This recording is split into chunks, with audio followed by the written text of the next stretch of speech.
The marine layer has settled over the skies here in Orange, California, as the Chapman Panthers host the Laverne Leopards in the final regular SCIAC game of each team's year. Grateful to have you with us up here in the commentators booth. Lucas Pan alongside Logan Van Pelt. And Logan, talk to me. The Chapman Panthers, through up and down, have ended the season in a postseason opportunity to get far into the SCIAC, and currently they sit at 5th. Yeah, with rookie TJ Perez's first season, they're in a good spot to have the 5th, but they could also gain the 4th spot in SCIAC and have the great opportunity of a home postseason game starting off hot next week. Yeah, well, in the SCIAC, it's been extremely competitive, and we'll take a look at it here. Pomona has been having a historic year, undefeated overall and 8-0 in the conference. Under them is Cal Lutheran 8-2. Then it's CMS Occidental Chapman at 5th. But the big one here is that Occidental has already played their 12th game. Everyone else in the SCIAC still has one remaining, so Chapman with the opportunity to move up from 5th to 4th, like you mentioned. Exactly, and it'll be a great opportunity for them to get that home game, but they have to be able to face these Laverne Leopards and succeed in that spot if they want any chance of getting that home game next week. Yeah, well, obviously, in the SCIAC, this year has been extremely competitive. It came right down to the final few games. And we'll take a look at Chapman and Laverne's specific stats. Now, on paper, the Chapman's offense is going to appear to steamroll this Laverne side, 4 times the amount of goals. But when you think of soccer, you think of the physicality, don't you, Logan? And when it comes to yellow cards and fouls, Chapman Panthers lead with 9-7, but fouls, Laverne has 20 more than they do. Yeah, they have those 149 fouls on the season, and that is just a testament to the aggression at which their defense plays the game of soccer and the amount they showcase within game in, game out, all of the aggressiveness that they're going to need to stop Chapman today. Yeah, well, if one player who might be pretty aggressive for this Laverne side to stop this Panthers offense is going to be Marin Handel, the star defender for this Laverne side. She has been excellent, and those stats just really show off how consistent she's been throughout the season. Precisely, Lucas. The junior from La Habra has 16 games played, 16 games started, 1,428 minutes on the season. Constant, the iron woman of the team, high motor, impressive skill, and she's a defender that Chapman is going to have to look out for with their high power offense. Yeah, well, speaking of high-power offense, Logan, one of the players who's going to stand out, she's here, she's there, she's everywhere, Jenna Ribazzo, especially in that last game that we saw on senior night. She was able to find the back of the goal. What is she going to do in this one, Logan? She's going to hope to add on to her 4 goals on the season and her 1 assist in only 27 shots. The senior from Gilroy is going to showcase her mentorship and her impressive skill throughout the year. Yeah, well, Jenna Ribazzo, not only is she a phenomenal player, but also a leader coaching up Nikki Zokai, some of the younger forwards on this Chapman side. But now with a little bit of a hit of information from down there on the sideline, our very own Angela Hara with something. Angela, take it away. Lucas, Logan, really a defining game here for the Chapman Panthers. I had the opportunity to talk to forward Nikki Zokai, and she tells me that this team has a lot of great chemistry on and off of the field, and she's hoping that's going to translate in today's game. Now, she also tells me strategy-wise, what they're really going to be focusing on is the last few shot touches in that final third. Now, I was also able to have the opportunity to talk to midfielder Athena Shakiri. She tells me that she agrees with her fellow teammates. She also feels like it really all comes down to the execution in that final third that will eventually lead to running up that score in today's game. Now, again, you guys have mentioned, you guys have covered this. If Chapman were to win today's game, that would guarantee them to host a playoff game. And really what I think ultimately here is the goal is for the Chapman Panthers to be able to play one last time in front of their friends and their families and their loved ones up in the stands. Guys. Thank you so much, Angie, for that hit of information. I'm sure we'll hear about you a little bit later in this game as it progresses. But talk to me, Logan. for Coach TJ Perez, coming in from Minot State, a Division II school, coming down to a Division III school. He's gotten comfortable relatively quickly on this team. Yeah, for a rookie coach, he has been able to lead this team to go quite far, as we mentioned prior. The 5th could be 4th after this game. Perez has been phenomenal so far in order to motivate this Chapman team and utilize the help from his seniors to get them this far. Yeah, well, it's going to be very tough for this Laverne side to get something through. Obviously, on defense, they're very strong, but on offense, they've struggled throughout the year with only 5 goals. Yeah, their 5 goals, while low, they still have that defense, and it's going to be David versus Goliath here for certain. Yeah, well, like you mentioned, a David versus Goliath battle here on CSBN. Don't go anywhere. Catch all the action live here in just a few moments.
And we welcome you back to Wilson Field, where the sun has come through the sky. Beautiful sight to see here on a Saturday morning. Lucas Patton up here alongside Logan Van Pelt. And Logan, talk to me. Historically speaking, it's been relatively up and down. Talk to me a little bit about it. Yeah, it's a little strange to see here, as this team's last time they faced off was a tie. And the time before that and the time before that, they were on a 4-game tie streak when it comes to their previous ones. But in this case, however, their grand total history, Chapman has 12 wins and 5 losses. Those 4 ties have all been in a row. The only 4 ties these teams had against each other. So we're looking, coming into this one, hoping that either team can get a successful win, which we haven't seen in a couple of years from these two. Yeah, no, we haven't. The last time we saw that was 2022. So a couple of years since the last time they beat this Laverne side. Obviously, if you're the Chapman Panthers, excited and eager to come into this game. Obviously, it's a good opponent to have as your final game. Laverne, they're not necessarily fighting to get into a playoff spot. Obviously, still a lot on the line for them, considering how many young players they have. Previously, we talked to head coach Pahanic, and she said that this year is a transitional year, you could call it, because she's only losing 4 seniors and she has a lot of underclassmen, so she's going to have time to really develop those players through their college career. She's going to have plenty more time to work with them, and Laverne's positioning within this game really is just to play spoiler for the Chapman Panthers, because while Chapman is guaranteed in the postseason, they really want that home game, and they cannot get it without a win here today. So if Laverne can play the spoiler and they can prevail, or at least tie with Chapman, then that's going to be disappointing for Chapman coming into the postseason. A lot of action going on here at Chapman University, as behind us, men's water polo is celebrating their senior night.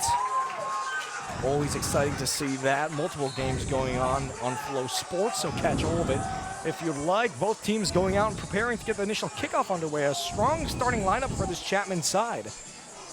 Yes, what an impressive lineup they have here today.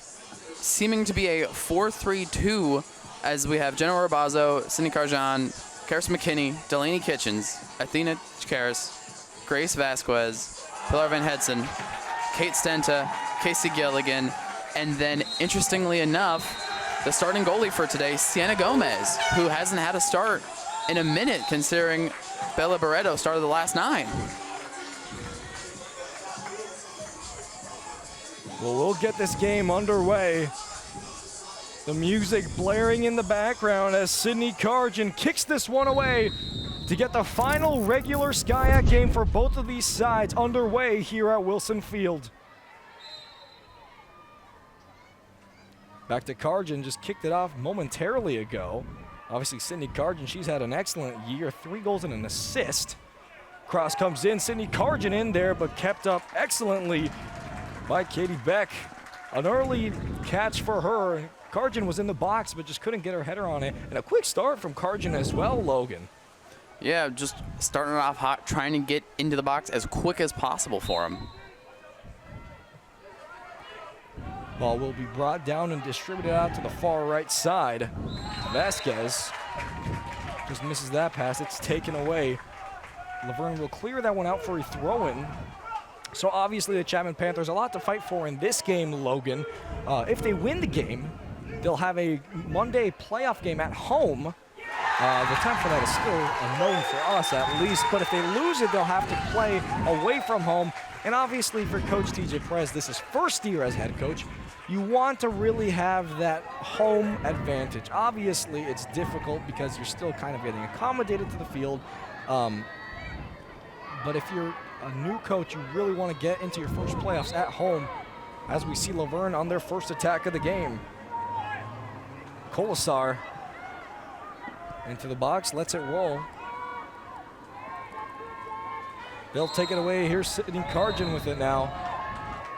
Has a runner in through to Karis McKinney, and it's a 3-on-3, Logan, in the early stage of this game.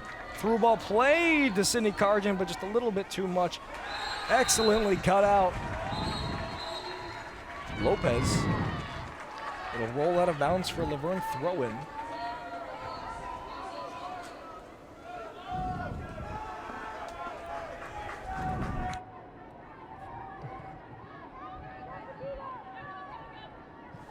So for Laverne, obviously you want to have the possession game, don't you, Logan? Because you're playing a bit of an uphill battle, especially on offense, as we touched on in the pre-show.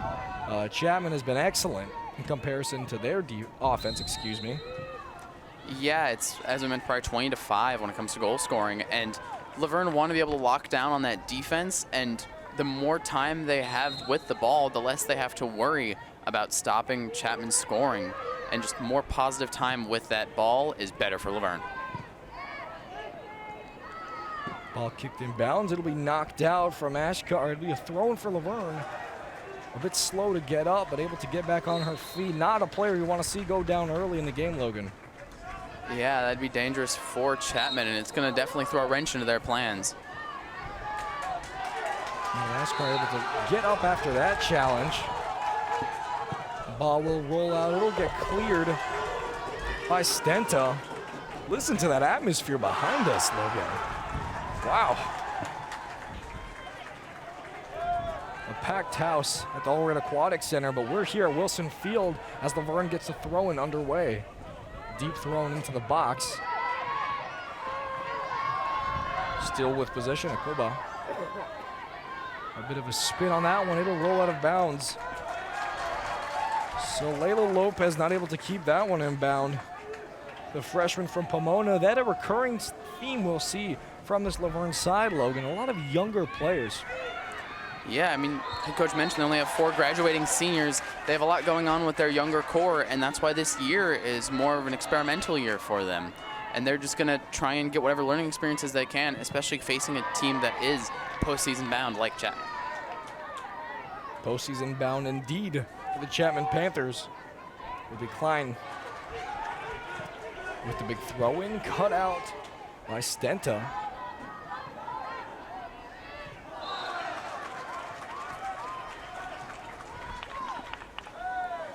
Chikaris knocks that one out of bounds. It'll be a Laverne throw-in. So Laverne's had the majority of the throw-ins on this near side of the field in the first few moments of the game.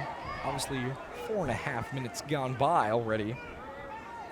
For the most part, it's been Laverne who have been hanging deep in Chapman territory. Ball is cut out excellently by Ashkar. Karjan plays it to Kitchens, gives that one up, and Laverne will be back on the attack.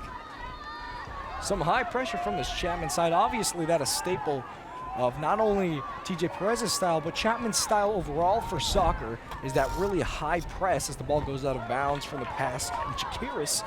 But that style of high pressure, high energy soccer is really a staple of the school. It's going to be interesting to see how Laverne is able to cope with it. Most definitely, as we see so much aggression from both teams. I've said multiple times watching men's soccer games, I can't tell if I'm watching a soccer game or a wrestling match. Yeah, both teams very aggressively. We'll see the first foul there. Go against Karis McKinney. It was excellently done from Patricia Akoba to pick that one up. And now it'll be a dangerous free kick inside Chapman's final third with Megan Sewell standing over it.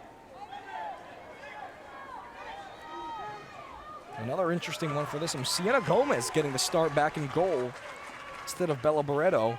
The two sophomores have been battling it out this season for starting. Cross will come in.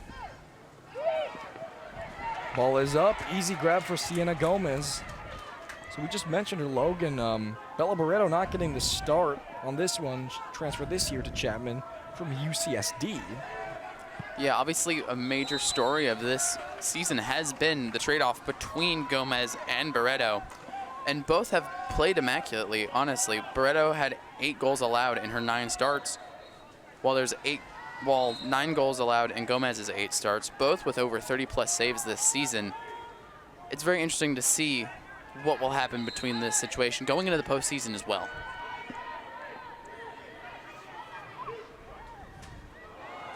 Laverne playing it on that far side now. We'll see them cut in. Here comes the ball to Klein, but picked out excellently by McKinney. Karjan now. Just a bit of a heavy bobble touch on that one. They'll flip position to Laverne, but Karjan's able to come in with the high pressure, and here she goes. Through ball plate to Jenna Rabazzo, but ball just gets cleared. It'll be a Chapman throw-in after that one. It was Megan Sewell who cleared that one off of the feet of Rabazzo. So Jenna Rabazzo, obviously, we touched her opinion of soccer earlier in the game. She is one of the star players for this Chapman side, not only this year, Logan, but historically she's been great as Chapman pick up their first free kick of the game. Yeah, the senior from Gilroy has been a shining star within this team and has motivated so much of this young core that Chapman has utilized throughout the season. Looking to see if she can get a goal for the second game in a row. And we got to have high hopes for this Chapman team, and especially Rabazzo. Shakiris with the cross to the back post. There's a Rabazzo, but just couldn't get her head on that one. It'll roll out of bounds for a goal kick. An excellent cross from Shakiris, and Rabazzo had the opportunity there, but just couldn't get her head on the end of that one. No scares for Katie Beck on this one. Yeah, Katie Beck has been pretty safe so far, but that's due to Laverne having more of the possession time compared to Chapman. But once Chapman can get the ball rolling, if they can, it could be dangerous for Beck. Karjan just with the missed pass on that one. Laverne will have it back. And here we go. McKinney takes it. Rabazzo has the run in. Tried to find her. Just two inside on that one. Ball will be cleared by Laverne, and they'll hold on to the ball as they come out from their defense to offense. Some high pressure from the Panthers. They win it back on that one. Chikaris lets it roll through her legs. Karjan found McKinney. Maybe an accident, but it worked out well, and Chapman will have a throw in deep in Laverne territory. Yeah, they're just going to get one more shot at Beck, hoping to stop that Laverne defense that we talked about that was just been so aggressive this season. Here's the space. Karjan into the hands of Beck. So Beck has been really doing a great job at just waiting on her line on this one. Karjan with the first shot on goal. That's to be expected as well, isn't it, Logan? Yeah, and that'll give Beck her 86th save of the season as Karjan just keeps striking and trying to motivate this team early on.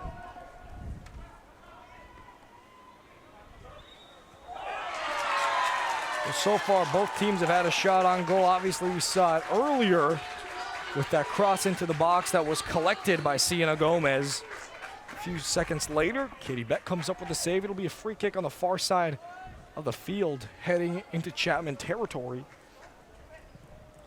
A big boot up from Laverne. Shakira's cutting that one out. Kicked up and out from Van Houston. The Panthers will hold on to it. Rabazzo.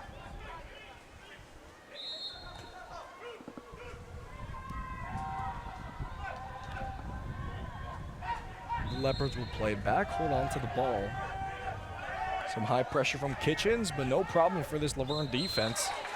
Obviously as well, Logan, this Laverne defense is really their staple because they haven't had too much in offense.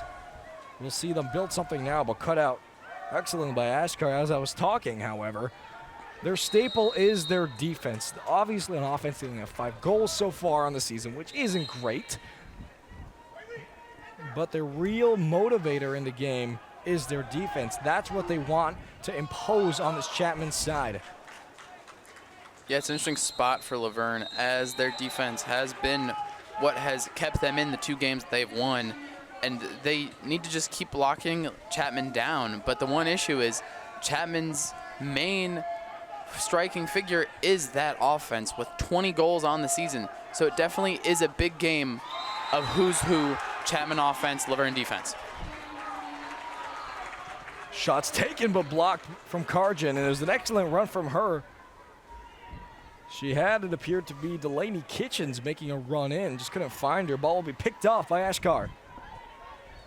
Kitchens has Rabazzo, just couldn't find her quick enough. They'll play the advantage. Picked off by Chikaris. Ball rolled, but it'll stay in bounds from Grace Vasquez. So Grace Vasquez, the sophomore, coming in number 13 for the Panthers. Last year, she was a second-team All-Skyac. led the team with 4 goals and 4 assists. She was 6th for most Sky points last year. This year she's been a little bit quieter. Obviously she has no goals and no assists so far. But still, that energy that she brings to the midfield is pivotal, especially in the sport of soccer, as the through ball is played. A little bit too far on that one. They'll knock it out of bounds after Urbazo's pressure for a Chapman throw-in. There's that constant pressure being put on Chapman, but both teams have been able to tie up that pressure in a sense. Both teams making it a struggle for one another whenever they get in their side of the pitch. Urbazo with the high pressure. Laverne just trying to deal with it. Grace Vasquez with the pressure. The ball will go out of bounds for a Chapman throw-in. So the Panthers have been doing a great job on that side, just applying pressure and not allowing the Leopards to really get out of their own defense. Yeah, they've been trying to lock them up here, and it's been difficult for both teams. Laverne very obviously has been controlling the ball for most of it, but Chapman's getting those shots in. They're taking advantage when they can. McKinney has a run through. There it is. Shots taken but blocked. It was an excellent pass through, but blocked by Sophia Shavar. Huge block as well. That shot appeared to be going on target from Van Housden. They'll set up the first corner of the game for the Chapman Panthers. This their 40th of their year. We'll see it here again on the replay. An excellent block from Sophia Shavar on that one. Yeah, Laverne's been able to think quick on their feet so far, but Chapman's going to keep putting that pressure on him, keep making it a struggle moving forward with this corner kick.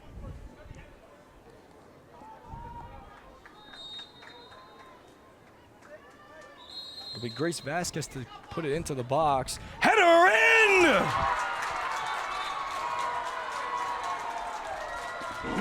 Where did that goal come from? Seemingly out of nowhere, Pilar Van Housden comes up with a quick goal from the corner. Wow! That's her first goal of the season and her 20th shot, making it an impressive 1-0 lead for Chapman with so much left in the game still. What a volley from the junior. An excellent display of patience and awareness in the box. And the Panthers will take the lead with 14 minutes and a little bit less on the clock gone by.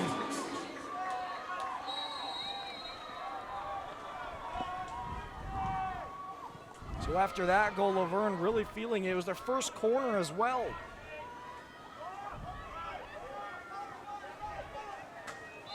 Second set piece they gave up in this game, and it already comes back and bites them. Yeah, definitely something to see from that goal.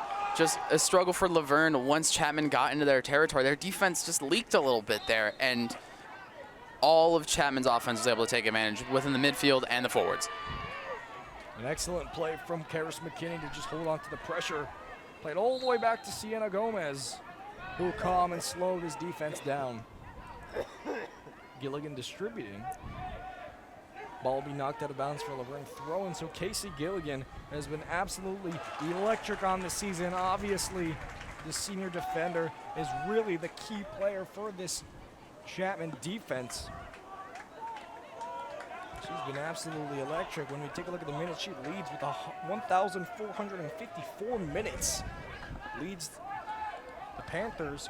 Behind her, Kate Stenta with 1,329. And we'll see if this Chapman defense can hold off the Leopards as they have a throw-in deep in their territory.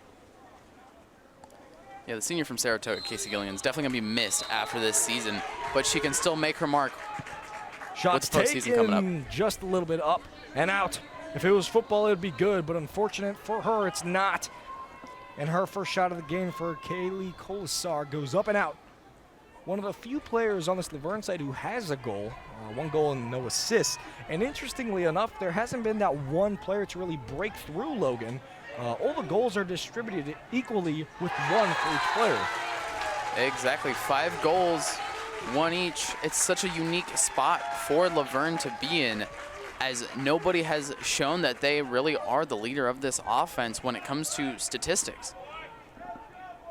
Obviously, as this team ages and progresses in their collegiate careers, I'm sure we'll see one of them stand out. But for now, it's distributed equally, each player with 1, as Laverne play the ball back into their defense. Klein. High pressure from Kitchen from the Panthers, but still with it, Sewell will flip the field, excellently brought down by Colasar.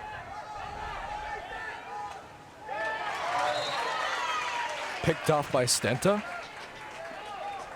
So Stenta knocks that one out of bounds, and now Angela Hara has something for us. Angie, what do you got?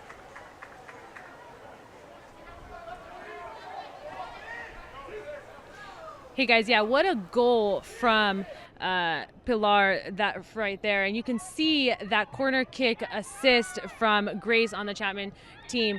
It just really proves that point and that strategy that the Chapman Panthers are trying to push forward, which is staying in that final third. And they are doing exactly what Nikki and Athena were telling me prior to this game. They are focusing on running up that score and getting that shooting percentage just up higher. And you can honestly, you can just see from down in the field how those forwards are just constantly pushing on that Laverne defense. And you know, if they keep up that strategy, it really is going to result on a run up on that score. A little bit of insight here from down on the field. Back to you guys. Angela Hara with the inside scoop from down there on the sideline. Thank you, Angie. We'll, I'm sure, hear from you as the game progresses on. A moment ago, we saw Sydney Cargin run in and almost have a shot. Excellent from the Laverne defense to just shift up and get her off sides. Now it'll be Laverne on the attack, but cut off excellently. Some shifty footwork from McKinney, but just gives that one up. Inside the box, Lopez, but easy collect for Sienna Gomez.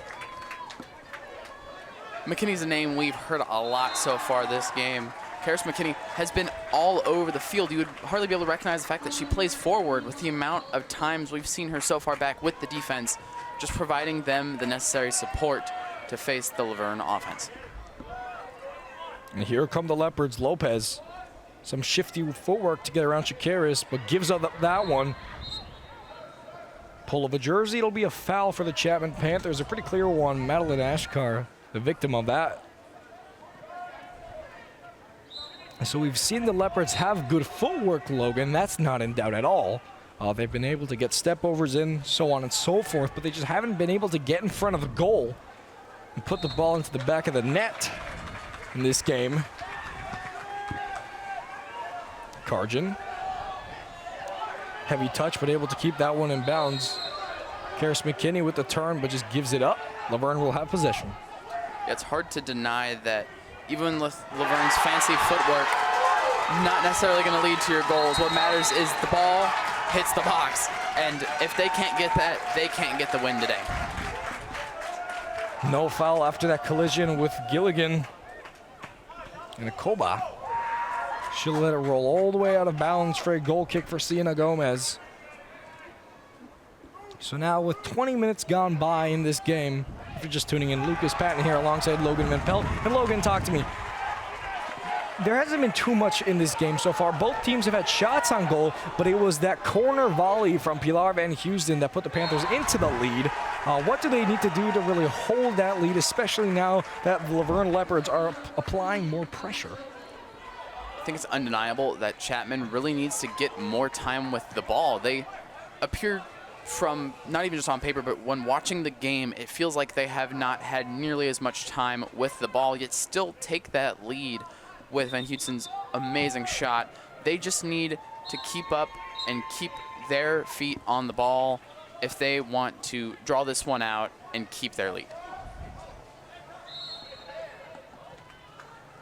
Laverne still with it, plays the ball a little bit too far on that one. Lexa Hagian from Thousand Oaks. Kicks that one out. It'll be a throw-in for the Panthers. Laverne back with it. Excellently defended by Kate Stenta. The Leopards back on the attack. Cut out again, not Stenta this time, but Van Houston, the goal scorer. And a bit of a heavy touch from Jenna Robasso. It'll roll out of bounds for Laverne throw-in. So Jenna Robasso, she's been a bit quiet in this first half. We've said a lot of Sydney Cargin, who's been very excellent in this first half. Obviously hasn't had a goal yet, but nonetheless, we've talked about her a lot. So that means she's had the ball at her feet multiple times now. Carjan has just had the opportunities with the ball, and with 3 goals on the season, why would they not give her that shot? She has been impressive with the amount of playtime she has had in her 13 starts. Don't forget her 1 assist. With her feet having the ball, there is an opportunity for both someone else to score or for her to score, and Chapman's going to need that if they want to dig the hole that Laverne will have to lie in. 2 shots total and 1 shot on goal for Sydney Cargin in this game so far. And here come the Leopards. Shots taken into the box, right into the basket of Sienna Gomez, who's been doing a great job at just waiting on her line. Obviously, when it comes to goalkeeping, Logan, it's so difficult to know when to read the ball. When do I come out? When do I just drop back on my line and have the ball go into the basket of my arms? And so far, Sienna Gomez has been doing an excellent job at just having that goalkeeping awareness. Yes, she has shown impressive awareness so far, and it is definitely an interesting scenario for her to be in, starting once more. Impressive skill from her so far. Looking to see how she continues it with the rest of the game ahead of her. 3 substitutions coming in for the Chapman Panthers. Nikki Zokai will replace Sydney Cargin alongside Yana Komposh, who will come in. Laverne with a substitution as well, but the big one coming in is Nikki Zokai. The sophomore has 3 goals this season. She's been shining as one of the younger players on this team. Obviously, when you have a senior like Jenna Robasso who can coach up some of the younger players, that usually creates a very good environment. When it comes to Nikki Zokai, she's been taking the best of both worlds. Precisely that, Lucas. And it's interesting to see how Zokai only has 1 game started, but is in the 3-way tie for the 2nd most goals on this team. Zokai has capitalized on the time she's been given and shown those 3 goals and 1 assist in just 600 minutes this season. Nikki Zokai with that one, she'll knock it out of bounds for a Chapman throwing deep in Laverne territory. Ball is thrown in, still with it, knocked into the air. Foul will be played after the high leg for the Panthers, and Laverne will get the ball back. So 25 minutes gone by in this second half. First half, excuse me. And when you mentioned Chapman's possession, they haven't really held on to the ball in dangerous positions. Obviously, when you have a set-piece goal, it's always rehearsed. You always know what you're doing. As the Chapman Panthers will have a break now quickly. Or Abasso just couldn't get on the end of that one. Laverne will knock it free. But as I was mentioning, the Chapman Panthers had that lucky break, some would call it, on the set piece. But since then, they haven't really had possession of the soccer ball. Precisely that, as Laverne has been able to keep control for most of this game, and it has not necessarily put Chapman in a good spot, but they are also within a positioning where they can afford for Laverne to get far down the field as long as they do not score. Chapman has the lead, and that cannot be forgotten. As long as they have that lead, they have that sense of breath of fresh air, and they have that solitude within that. Karis McKinney got the ball in that one, but just couldn't get settled. Kicks that one all the way out of bounds for a goal kick for Laverne. And when you take a look at the stats for the Chapman Panthers, averaging 1.1 goals per game, so already they've essentially reached that. You can't get a point specifically in soccer, obviously. When shots per game, they're averaging 13. And the big one, interestingly enough, for the Panthers, they lead the SCIAC in assists. So a lot of time we'll see you know, especially in Division 3, the ball will be bobbled and then someone will just pick it up, which won't be deemed an assist. But the Chapman Panthers really understand fundamental soccer, finding those 1-2 passes and getting the ball in the back of the net, like we saw with that excellent corner from Grace Vasquez to find the foot of Pilar Van Housden. They certainly have the understanding of being a controlling soccer team, and having a coach that comes from D2 soccer, you're going to play a little differently from the other D3 schools, and that is guaranteed. TJ Perez, formerly coaching of Minot State. He had a 26-15-8 record there, so he's a very successful coach. Ball will be thrown, but cleared out by Chikaris. There's the ball to Rabazo. Played back, Stenta. Lays this one out to Gilligan.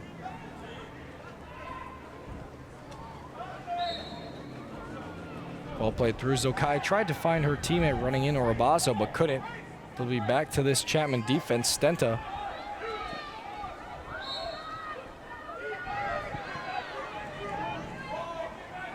Di Vittorio got brought into the game moments ago. Andrea Di Vittorio appears to be playing maybe as a right back. Panthers appear to have 4 back. Grace Vasquez alongside Gilligan and Stenta as the center backs. And here come the Leopards on the attack. Ball will be played. Keane, but cut out excellently by Karis McKinney. Again, shining on defense, although listed as a forward. More of a box-to-box midfielder, would you say, Logan? I'd say so, and especially in the positioning that Chapman put themselves in, starting with a 4-3-2. There was so much offense going on in the field that they're also going to have to pick up the heat when there isn't as much defensive players.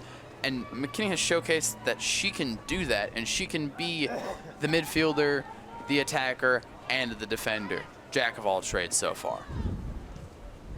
There's nothing more dangerous than a versatile soccer player. And Karis McKinney, exactly that. The Leopards have had possession for a few moments now. Commentators curse they knock it out of bounds for a Chapman throw-in. As we see substitutions coming in for the Panthers. Annabelle York, coming in, replacing Jenna Rabazo. And that's an understandable substitution. She hasn't been at the races in this first half, Logan. Yeah, it's been a little slow for Rabazo so far, but giving her some time to just regroup and rethink how this game is, she can definitely get more opportunities, but it starts with Chapman getting the ball more, and that is the undeniable truth that they must face first. Ball played through. Annabelle York just got a little bit too much on that one. It'll roll all the way back to Katie Beck, who collects for the Leopards. And Beck, she's been busy, obviously, hasn't had to make too many outstanding saves. We saw that goal get by from her earlier from Pilar Van Housden. Obviously, currently has 2 saves in the game. Ball back for the Chapman Panthers in a dangerous position, but cleared excellently. That could have been dangerous, Logan. The Leopards will have it in their final third. They'll roll it all the way out of bounds. It'll be a throw-in.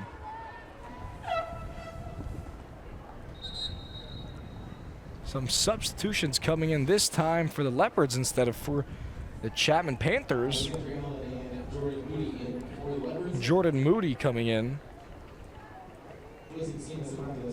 alongside with Sienna Cervantes, who will be coming out for Alexandra Allen. Both these players, Allen a junior, Moody a sophomore. Foul will be played in favor of Laverne. They'll have it. So they've had the ball. That's one thing that this Laverne side has been doing well in this game, you could say, Logan. Although they trail, they've had the bulk of possession when it comes to having the ball, especially in this middle third area of the field. From around the 35-yard line to the other 35-yard line, they've really held the bulk of it. Precisely that, and I like to say that's because their midfielders have played very impressively so far, and there's just so much different positioning and ideas that come in when playing in the midfield when leading. there's such a different mindset that comes in from the team, and Chapman has been able to have that translate to a winning mindset. Cross into the box. It was cleared by Stenta, but Laverne will still have it. Di Vittorio clears that one. Laverne will get to it first. Moody plays it back, still with it. Too heavy of a touch from Allen. It'll roll out of bounds for a Chapman throw, and as we see two more substitutes coming in for the Panthers this time. It'll be Chaselyn Nestor coming in alongside her teammate Rania Fikri. Rania Fikri, number 30 for the Panthers, 2 assists on the season. Obviously, the Panthers, as I mentioned earlier, leading the SCIAC with assists. And when we take a look at who has gotten the assists in this game, it's pretty well distributed amongst players. But for the case of Rania Fikri, she has 2. Ball will be knocked out for a Chapman throw-in. 11 different players on this Chapman team have assists. Build a whole starting lineup of just assisted players. And it's interesting to see that they're able to get the ball around so much and help one another and truly show a united front. Casey Gilligan with some excellent footwork on that one to hold possession. Laverna pressuring high, but Shakira is able to deal with it.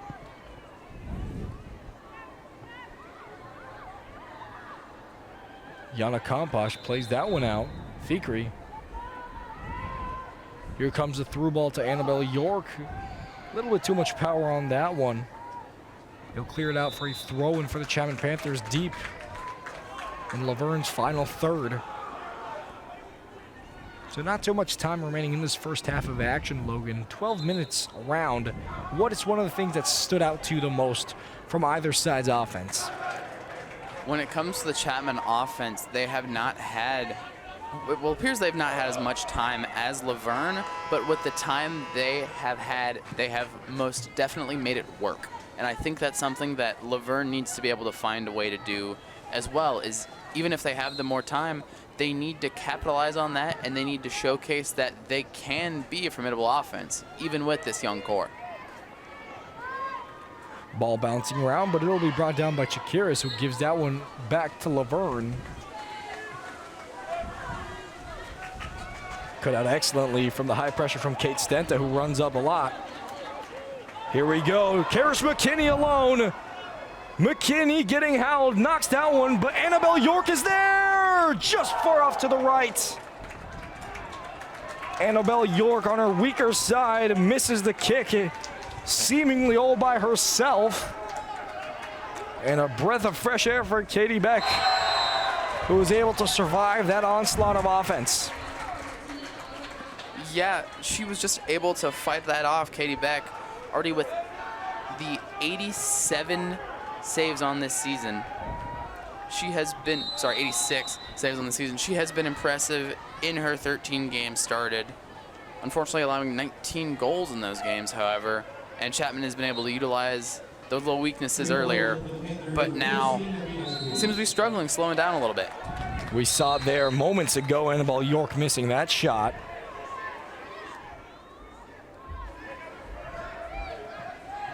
And Laverne now will try to make something happen on offense, but cut out excellently by Fikri. Gets hounded off the ball. The Panthers slowing it down on offense, retaining possession. That's something that they really need to do if they want to get more up on the board. Ball will be cleared up, and here's an opportunity. Kate Stenta cutting that one out excellently. Had to. She had a runner coming in from the behind. Ball will be played up, headed away. Was trying to find Chaselyn Nestor.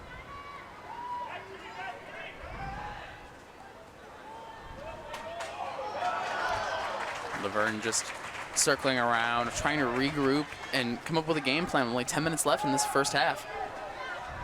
Ball will roll out of bounds after the intended pass to Jordan Moody. Laverne will have it on the throw. Just having some conversations with head coach Bahanic, obviously. For the Laverne Leopards, she's been in the league now 12 years. In her first season, she quickly improved their program with a 5-win boost and led the Leopards to their best record in 2017. So an experienced coach against not so much experience with TJ Perez. But at the moment, the Panthers have the lead. So I'm sure he won't have too many complaints. Some excellent footwork right there from McKinney. York, bubbled pass, able to bring it down as Kampash. Fikri. Fikri's been able to showcase her skills so far. Just formidable front when it comes to midfield, allowing Chapman more time with the ball, which is definitely necessary for this team. Ball rolled a little bit too far on that one. She had Annabelle York running in, but it won't work out. It'll be a throw-in for the Panthers as we see more substitutes coming in, this time for the Chapman Panthers. Alyssa Hernandez coming in, replacing Yana Kampash. And the Chapman Panthers taking advantage of the fact that they have a bigger roster, really mixing it up a lot, keeping the energy fresh, especially now as the sun has come out. Yeah, exactly. And those fresh legs are going to be the translation they need to more goal scoring and just having more strength with the defense as well. Obviously, focus more on their offense this game with the way they position their players. Laverne's offense is not what they're looking out for. It's their defense, but they still can have those young players and those fresh legs to keep both sides of the field firing on all cylinders. Some excellent intelligence from Jordan Moody on that one to let it roll out of bounds for a throw-in. Laverne will knock it forward for a Chapman throw-in.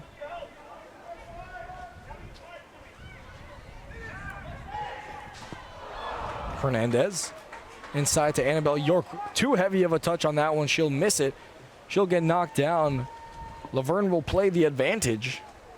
Some scissor kicks from Laverne. Ball played up. Tried to find the likes of Jackie Keene, but just too much on that one. We'll see 3 more substitutes coming in for the Chapman Panthers. This time, it'll be Jasmine Whittington coming in alongside her teammate, Bella Iwanu, and alongside Keaton Davis. So last year we saw a lot from Jasmine Whittington. She was an absolute dominant player, playing as a back. However, this season hasn't had too much involvement. She missed all of 2023 with an injury. She only has 100 minutes played this season, so we'll see what she can do in the remaining 6 minutes and 8 seconds. Definitely an interesting spot for her, just missing so much time. Just need to recover and consider the opportunities she's granted. Only 100 minutes, but with those minutes, you got to make the most of it, especially with these under 6 minutes remaining. Keep that lead, extend that lead even, and just utilize the minutes you have. Rania Fikri in some traffic, still with the ball. Fikri, but it gets cleared by this defense. Here come the Panthers. Ball into the box. Just couldn't find the feet of Keaton Davis, who was in there. She'll have it, however. Keaton Davis cutting inside, finds the pass to Fikri. Whittington, left-footed cross into the box. Too much in-swing on that one. It'll roll out of bounds for a goal kick. And as we approach the final 5 minutes of this first half of soccer, how should the Laverne Leopards be approaching it, Logan? Obviously, in this first half, they've just appeared to be too flat. Yeah, they've really flattened out, for lack of a better term, as you've stated. They need to be able to focus on getting the ball into Chapman territory, something that has taken a minute for them to do in the past couple 15. If they can focus on that, they can guarantee more shots on the goal, put more pressure on the goalie, and hopefully translate that into a goal score. Tried to find the feet of Bella Iwanu, just couldn't. It'll roll out of bounds for a Laverne throw-in.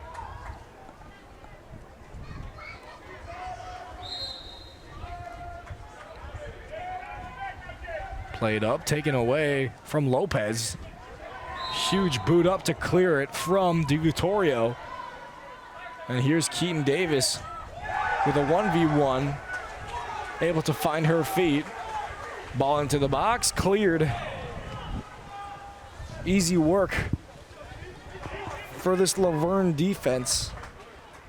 They haven't had to do too much work in defense. Obviously, we saw them give up the goal on the set piece, which is never a good sign. But for the likes of Marin Handel, that player we highlighted in the pre-show, hasn't had to do too much work apart from a few dirty clearances, but not too much danger for her to need to clean up.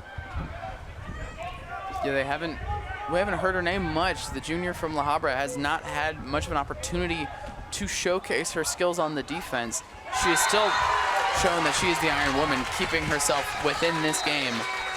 Just not much of the name calling, as we mentioned. 2 substitutes will come in for the Laverne Leopards alongside 1 for the Chapman Panthers. Ella Tovar coming in for the Panthers alongside Kalia Turingen with her teammate Linda Prudencio Mata. So some final substitutes in the late stages of this first half. We'll see here the challenge from Gilligan on the replay. Look at this, beautiful. Excellently done from the captain. And now she'll need to hold this defense strong to hold off Laverne. Knocked down, it'll be a free kick deep in Chapman territory. Ella Tovar just came in and already gives up a free kick in a dangerous position as well, Logan. Yeah, that's the call you want as the Laverne coach. You just want to see one more opportunity coming in to halftime just to get one last shot off, one goal even. It just depends on what they can do with such good positioning.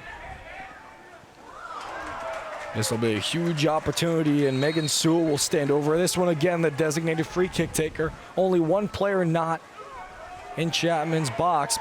Crossing to the box, headed away by Serena Lavelle. Handball will be called against Laverne.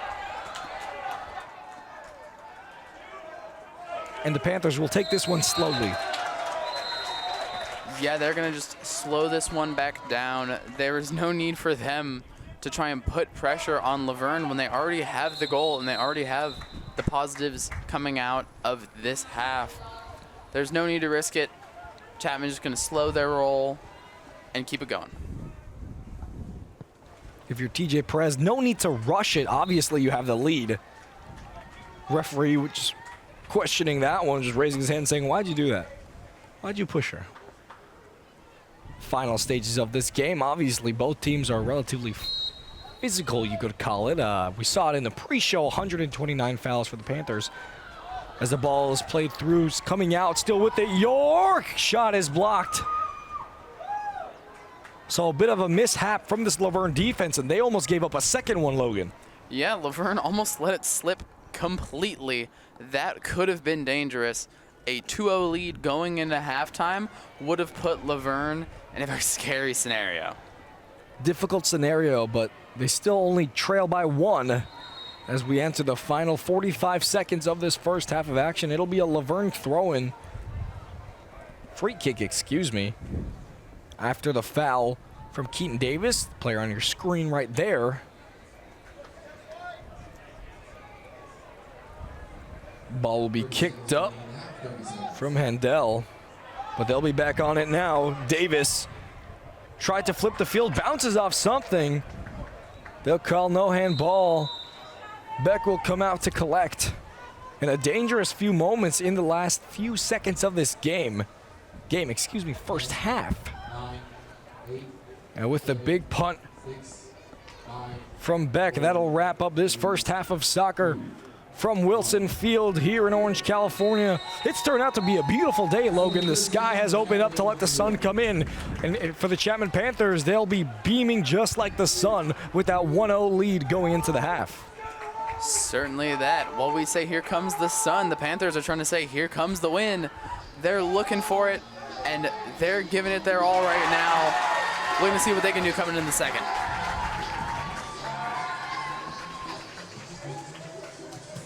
Yeah, well, it was the first great half of first soccer. We'll see it here on the highlights.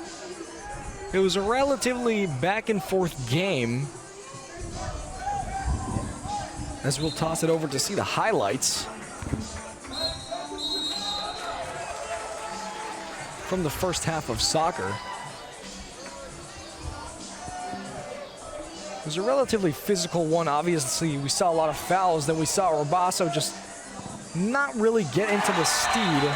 Saw a lot of shots, but Beck was excellent in goal for the Leopards. She's been a great goalkeeper when it comes to awareness. And obviously, a big part of both sides' game is physicality. We've seen it a few times on this one. Sydney Karjan, she's been very good when it comes to getting runs in. We'll see that beautiful goal. Look at this. Oh my goodness. Pilar Van Houston with the right-footed volley to put the Panthers into the lead. And that a huge goal for the Panthers, not only because they put it into the lead, but they did it relatively early on, especially in that first half. But Beck had no business getting past her. Saw that missed opportunity from York, who came in as a substitute, so it might have been a little bit cold during that shot. But overall for the Chapman Panthers, it's been very, very well, I would call it. I wouldn't call it amazing, but I wouldn't call it mediocre. It was a solid first half of soccer, Logan. That is undeniable, that solid and successful. To be able to have a lead, no matter if the game may have been a little sloppy, may have been a little scary at some points, they were able to get that lead, and that is all that matters for this team right now. All that matters indeed. If you're Coach TJ Perez, you'll be happy with how that went. Obviously, if you're Laverne, a lot of questions to be asked coming into that second half. And now Angela Hara has something down there again. Angela, what do you got this time for us? Hey guys, I'm here with head coach Lauren on the Laverne side. Coach, I want to ask you just a couple simple questions about the game. It's a really tight game. You know, Chapman's only up by 1, but I kind of want to hear your mentality and your take. What are you going to be telling your team to kind of help redeem that score? Yeah, absolutely. I think our defensive shape we've been doing really well in. I think we're really strong. Being that we're down 1-0 at this point, there's kind of nothing to lose. And so a lot of the conversation going into this half is going to be on how we can fly higher with our outside backs, on how our sixes centrally can push higher, just to give us a little bit more of a numerical advantage centrally.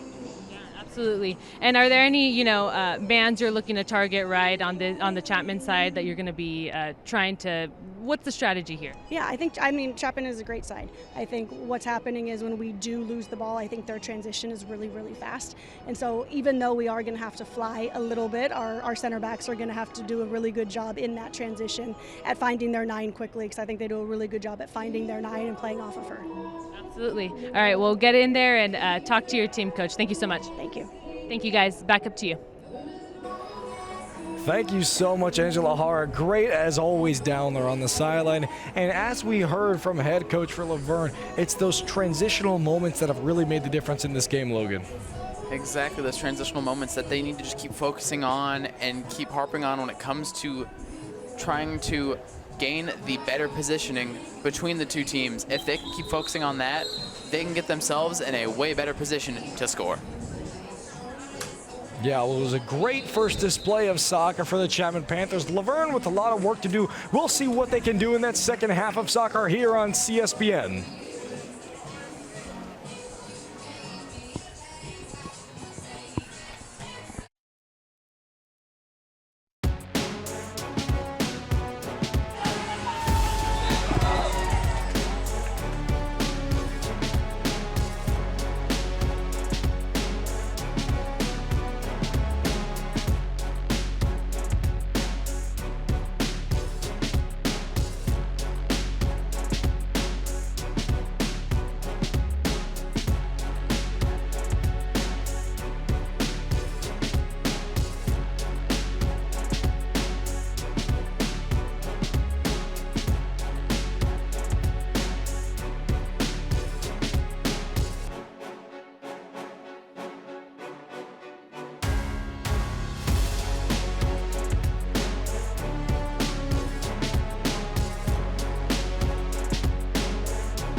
shot still missed us.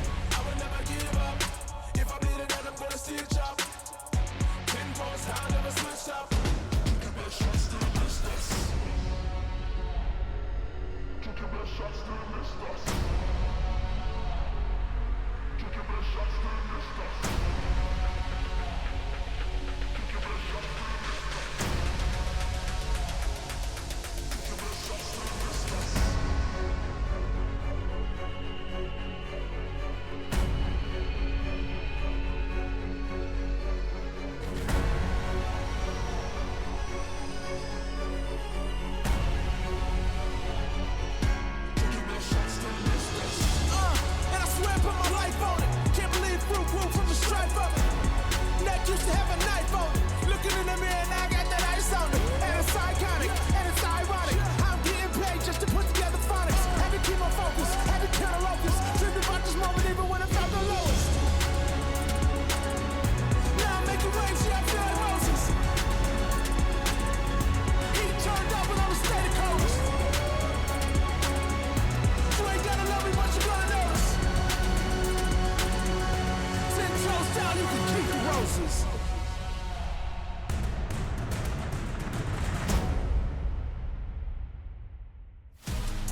And welcome back to Wilson Field for this second half of Immaculate Soccer here in Southern California. What a beautiful day it has turned out to be here in the heart of Orange at Wilson Field. Lucas Patton here alongside Logan Van Pelt. And what a game what a first half that was, with the volley from Pilar Van Houston after the cross in from Grace Vasquez on a corner. Logan, what did you see? I saw from that first half alone plenty of attacking power from Laverne, but not enough for the goal. And the opposite from Chapman, where it was plenty of defense, plenty of just going for it, and it just translated to success for them. And it was a shock, that goal, but gee, it was a great goal. And it's just interesting to see how both teams have kind of flipped. Now, obviously, we're heard from our great sideline reporter, Angela Hara, from the head coach for the Laverne Leopards, what they need to do for Coach Bonic, just really getting those shifts. Obviously, we heard her talk about the defense shifting with the offense and finding their 9, which is the forward. They've been a bit lackluster in that. They've been losing their marks relatively easily. We'll see what they do in the second half of soccer. Undoubtedly a very interesting spot for both teams to be in. Laverne looking to get a goal to tie this up. Chapman looking to keep their lead and maybe fire some shots while they're at it. Can't wait for the second half of the final regular season game of Chapman women's soccer. Yeah, for the Panthers, it's winning in, so if they continue their winning ways, they'll host. Their first post-game ball is kicked off, and here comes the big boot to start this second half of soccer. For Laverne, they're going to need to move quickly if they want to come back with a goal. And obviously, I've said it before and I'll say it again, the first 5 minutes, and the last 5 minutes of every single half is always the most volatile because balls are flying everywhere. Everyone just came out from the halftime break. There's energy. You're trying to warm back into the game. What do you think Laverne's approach to this first 5 minutes of soccer is going to be, considering they're trailing by 1? I think aggression is something that they can definitely showcase and continue to focus on their time with the ball, get those good spots for them, and just keep on pushing against this Chapman team, trying to break them down. Only to be expected for the middle roll out of bounds, and it'll be a corner early on in this first half of soccer.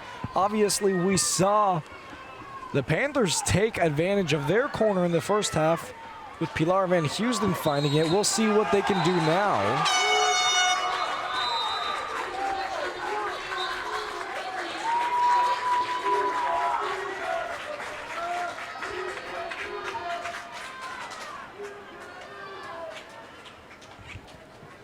Cross for Laverne. Headers up. No one there. Here comes Sienna Gomez to collect. An excellent read for her.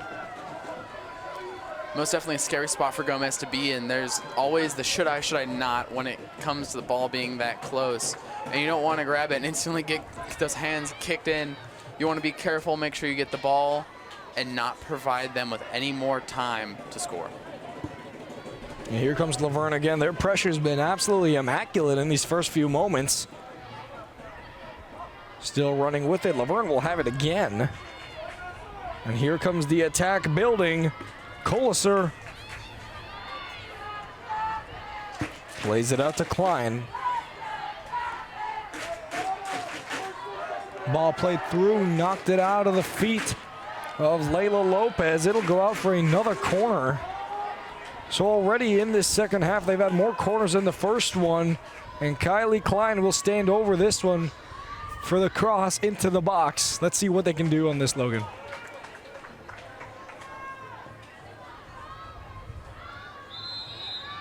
Ball crossed into the near post. Kicked it, bobbling around. It's knocked out from the Panthers. Need to be careful to not give away a penalty. Excellently cleared from Chikaris. So some dangerous signs on that one, but Athena Chikaris able to clear that danger away from the box. And nothing that Sienna Gomez needed to worry about on that one. We'll see what they can build off of this throw-in. A spin from Klein. Here comes the cross to the near post. Gomez will collect that one nice and easy. So some moments of a bit of danger for this Chapman Panthers side, Logan, but the goalkeeper Gomez was able to collect that one easily. Yeah, but they're putting more pressure on Gomez than they were in the first half. That is undoubted. They keep on pushing her and getting her to make those tough blocks. Then they're going to finally get that opportunity. They're going to slip that ball into the goal and make it 1-1. And Chapman needs to be able to stop them from doing that and trying to put more on the defense, but gain more time with the ball as well. 2 players hit the ground, but no foul on that one. Now it'll be the Panthers back on the attack with Delaney Kitchens. Kitchens back on the ball. Through ball to Rabazo, but excellently cut out from Handel. We saw Jenna Rabazo running in for that one, but the machine of a defender, Handel, cuts it out. And Laverne setting up an offensive attack, but cleared from this Chapman D. Chapman's defense needs to start locking down now. Multiple shots so far in this second half. They get a lot of pressure being put on them, and they need to start stopping them now. Karjan, through ball to McKinney. Here's Rabazo, around 2. Pass out to Karjan, around 1. Inside, Kitchens just can't get her foot on that one. It'll be cleared. So dangerous attack from these Panthers, but Delaney Kitchens just couldn't get her foot on the end of it. It'll be a spin from Akoba. Here comes the ball through, heading for Colasar. Got it, but it gets absolutely drilled out of bounds. That'll be a foul. Let's see if it's the first booking of the game. Wow. Aggressive from Kate Stenta. Kate Stenta will argue her case, but it looked pretty aggressive from up here in the booth. We'll see it here on the replay. Look at this. My goodness, Stenta. Just letting the player know that she's there. It'll be a free kick in Chapman's final third. The third set piece of this second half. And the Leopards have been doing a good job on applying pressure on these corners. Let's see what they can do here. Corner coming in from Megan Sewell. Header cleared from the Panthers.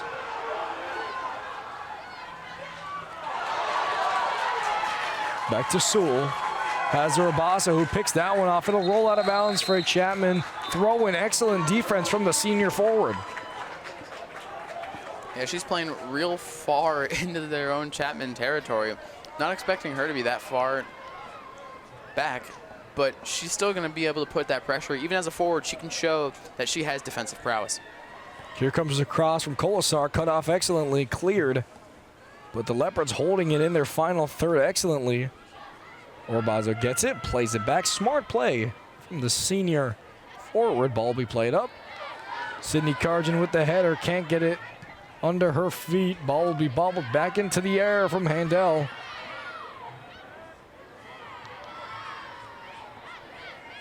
Colasar. Ball played through, just loses track of that one. It'll be back to Gilligan. And the Panthers under a lot of pressure, but seemingly able to deal with it. And here comes the quick break. Karjan played it through. Offside call for Karis McKinney. You saw that one clearing. And even McKinney didn't want to touch it, but just had to. It'll be an offsides. Unfortunate Chapman not able to make it a smooth transition there onto the offense. Worth the shot, however. More time with the ball means Laverne gets less time to score. Offsides are things you want to avoid, but they cannot be guaranteed to avoid them. Yeah, we'll see it here again. She knew that it was going to be an offside, so she just took the shot. Why not? The Panthers do lead in offsides in the SCIAC coming into the game. They had 39. We'll see Orbazo back on defense, facing off against Kylie Klein. Excuse me. Ball will be cleared up. Played out to Handel. Gilligan will let this one roll. Gomez hesitating to come out. Is just able to pick that one up after the block from Stenta. Just as I mentioned prior, the should I not? Where do I get out of the box? Where do I throw myself farther into the box? Just got to be careful. Gomez already had the issue with losing the starting spot earlier in the season, and you can tell now she has it back. She's not going to let that go. Ball will be played back. Sewell. Interesting to see a defensive player in charge of free kicks picked off for the Panthers, and they'll look to counter. Karjan. It's a 2v4. Sydney Karjan running with it. Too much on that one. It was excellent for the Panthers to set that counterattack up, but of course, it's Marin Handel who cuts that one off. She's been excellent in defense for these Panthers so far, Logan. Yeah, showed herself as a formidable front with the Panthers and just focusing on stopping any attack given, focusing on putting that pressure on. Ball's played up. Karis McKinney will have it. Kick it stays on her feet. It'll be a foul against the Panthers. Appear to take a big hit as she went down. Lexa Hajian. Karis McKinney, obviously one of the more energetic players on this Chapman side. Always wants to get her name on the score sheet. That's why it's worked out for her so well when it comes to assists with 3. We'll see it here on the replay.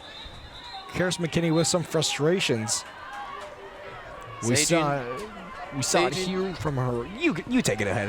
Logan, Go ahead, Logan. To run into the brick wall that was the Chapman player there. Just constant aggression that we've seen all throughout. Still seeing it here. That's the reason these teams have so many fouls in the season. A pretty blatant foul on that one from Sophia Shavar. We'll see if it's the first booking of the night. Look at this. A blatant foul from the sophomore. The Panthers will have the free kick now.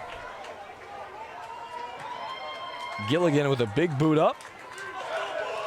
Headed away, still there. The Panthers are playing it absolutely aggressively. Urabaso lets that one roll, but able to come out and pick it up. So Beck came in on that one. Karjan ran in to get the rebound. And Katie Beck just collects that one. Sydney Karjan appears to be holding her leg, her right leg it appears, after the shot from Urabaso.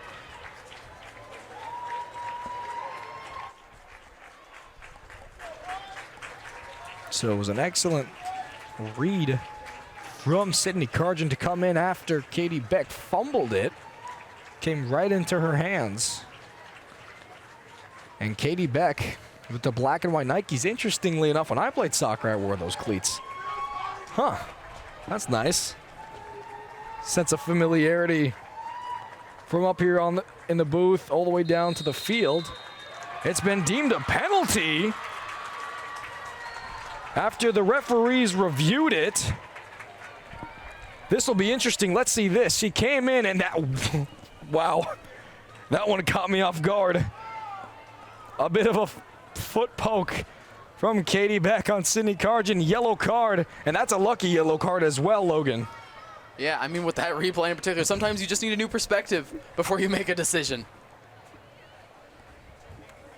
So Katie Beck being too aggressive, it'll cost her. And now the player she fouled will face off in a PK. The Panthers so far this year have been 3 for 4, only missed 1.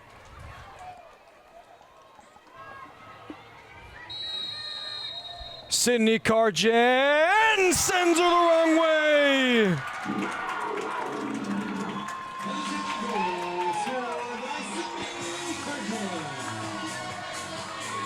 Sydney Karjan with her 4th goal of the year ties it with Urabaso and sends Beck the wrong way on the penalty.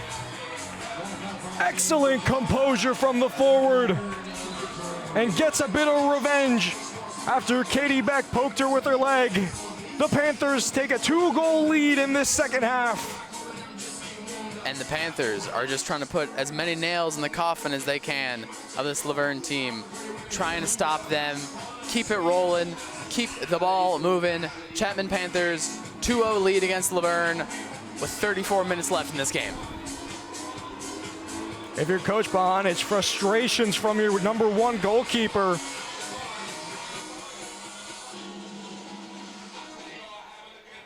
Wow. An interesting, you don't see that often, Logan. That caught both of us a bit off because from where we saw it, it appeared that she just kind of ran into her as she went in, but upon further review, it was a little bit of a poke. Led to a penalty, which Karjan put away excellently, sent her the wrong way. And now Laverne with a lot of work to do in the final 33 minutes, but they're moving quickly. Akoba plays it back. Kolasar still with it, picks up a knock, no foul. Back to Karjan with a bit of a shove, no foul again. Here comes the cross from Handel to the back post. Header just heads it back, still with the possession. Knocks it inside. Here comes Gomez, but a bit of miscommunication in between Gomez and Ashkar. It'll go out of bounds for a corner kick for Laverne. Incidentally, Chapman ended up putting themselves in a inferior position. Originally planning to just get that ball out of there, and it ends up not being the best spot for them as Laverne still has an opportunity to score. Jordan Moody will be the one in charge of taking this one. It'll be inside swing, the right-footed defender. Only one player not in the box. Ball's played in. Header just over the goal, still there. Punched away, bouncing around, and it's slotted away. Laverne take advantage of that one. And now within one goal of tying it up at Wilson Field. And what a goal as well. Right place, right time from Sofia Shavar. Shavar just taking advantage when it's given. Look at that replay there. So much going on in the box, and she's able to tap that one in. Excellent composure to just keep her calm, to bring it down from her chest onto the volley. We've seen some excellent goals in this game, haven't we, Logan? Yeah, this one has had a highlight reel, that's for sure. Well, this game a lot closer. Both teams maybe getting a bit flustered with the goals. As it stands, Chapman 2, Laverne 1. And this game could go anyway. Foul will be called against Jordan Moody.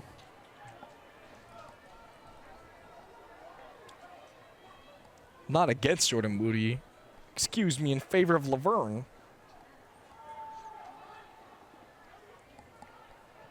What a crazy sequence of actions we've seen in the last 10 minutes. It has been all quiet in this second half until that penalty given away from Beck, which led to Karjan's goal. Panthers now 4-5 on the year with penalties. Laverne running with it. Here comes the through ball to Kolasar. Cross into the box. No one there. They'll let it roll out of bounds. It'll be a goal kick, a lucky break for this Chapman side. No one in the box for Laverne. And Sienna Gomez will have it. It's almost like that second Chapman goal really just flipped the switch for Laverne, and they said, we got to do it now or never, and they fired that up and got that goal, only down one once more. And Laverne still have the ball. Kolasar plays it through to her teammate. Shavar, the goal scorer we saw moments ago. Gilligan cutting that one out. It'll be a foul. First booking of the game. It'll go to the goal scorer, Sofia Shavar. And she's playing with Pat. You can't knock her from trying. Got the goal moments ago. Been playing with amazing energy. Picks up the first booking of the night. An intelligent play from Casey Gilligan for the Chapman Panthers. Shielded her. We'll see it here. After the ball gets knocked, shielded her, had a player coming in, but then gets the foul. Quite the foul it was as well, Logan. Most definitely one of those other cases where we say blur the lines between soccer and wrestling at that point as Shavar, the new leading goal scorer for Laverne, just showcasing her aggression, getting that yellow card.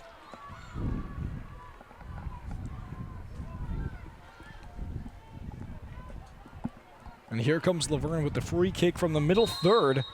They'll pack everyone in there. Here comes the kick. Sewell into the middle of the box. Easy cleared away from Chikaris, but it's still there. Laverne playing in an absolutely high line of offense. They still have it. Taken away. It'll be a Rabazo now. Karjan. Chikaris. Back to Gilligan, who's running with it. Let's see if she gets another foul. Plays it through the legs. Just couldn't get on the foot of Andrea Di Vittorio. It'll go out of bounds for a Laverne throw-in.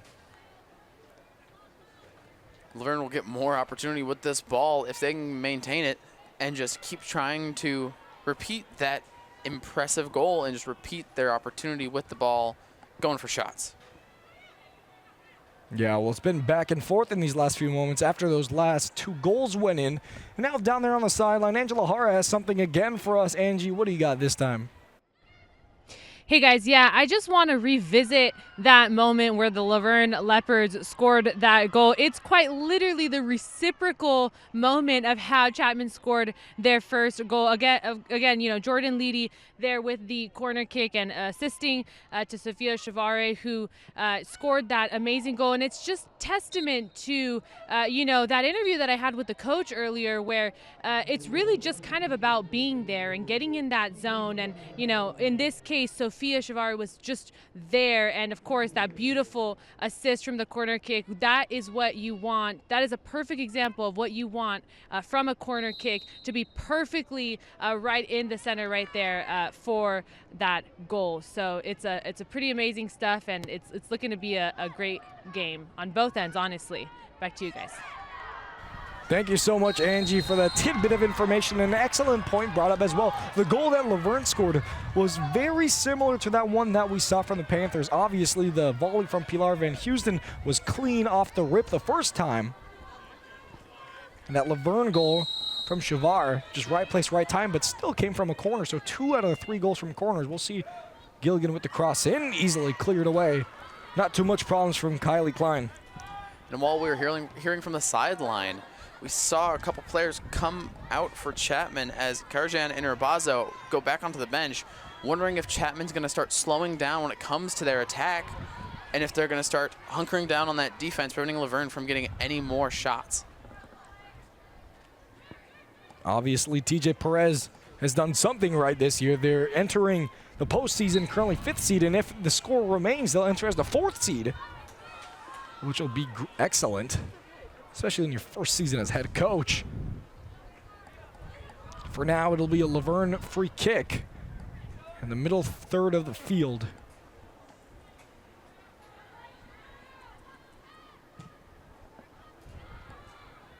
Ball is up, high foot, it won't be a foul. Excellently cleared from this defense. A bit of a high foot on that one, but no call. We'll see some substitutes coming in for Laverne.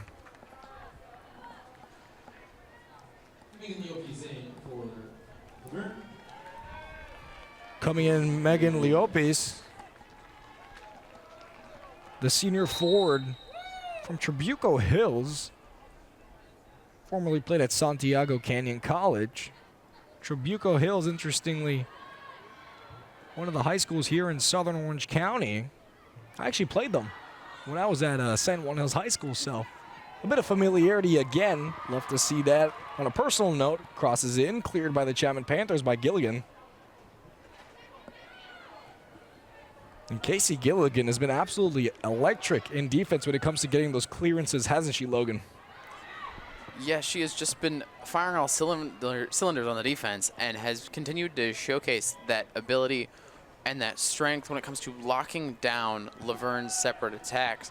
Sure, they snuck in with that one goal, but Gilligan has proceeded to shine throughout on this team's defense. We'll see Patricia Koba with the throw-in, but it's cleared by the Panthers. And here comes the attack. Chaselyn Nestor shielding her player off, but just gives it up. No call from the referee. A bit of frustrations from her on that one. Laverne will just play it back and hold on to the ball. Taken away from the Leopards. They'll move quickly on this one. Compas try to find the through ball. It'll go back to Laverne, so back in fourth possession here in the midfield. Play it across Klein.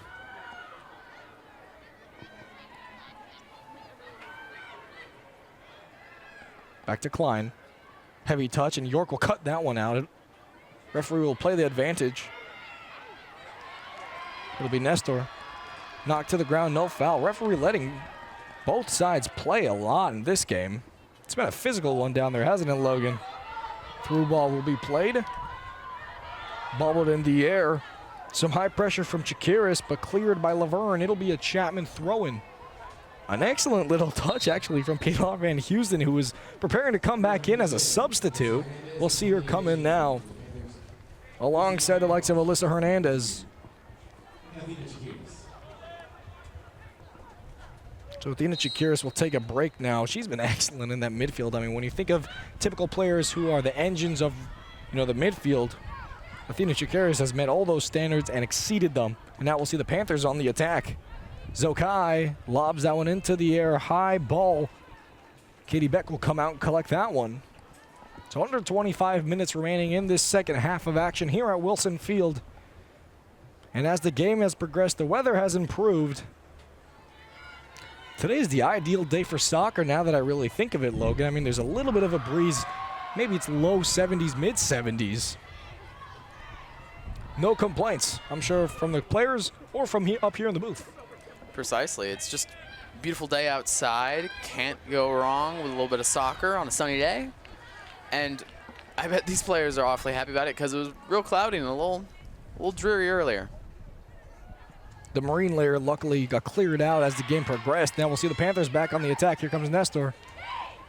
Still with it. Delaney Kitchens gives that one up. It'll be back to Laverne. Colasar. Through ball played, but cut out excellently. Just hits the referee on the way out. Serena Laval.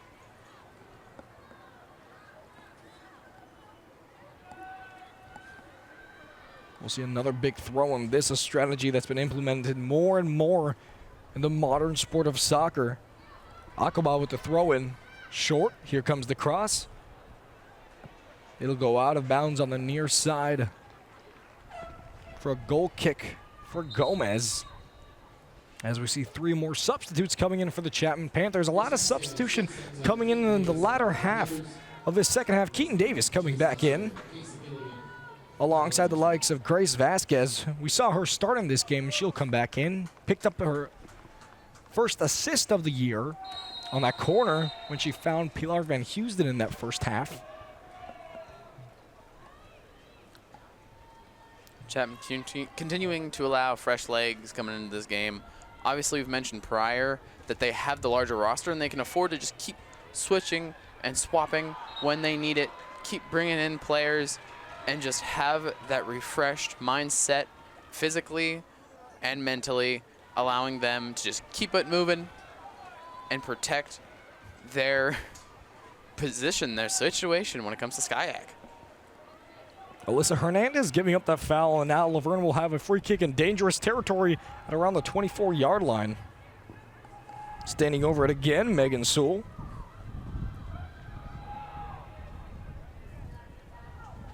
Crosses in. It's up, hits the post, but it's out.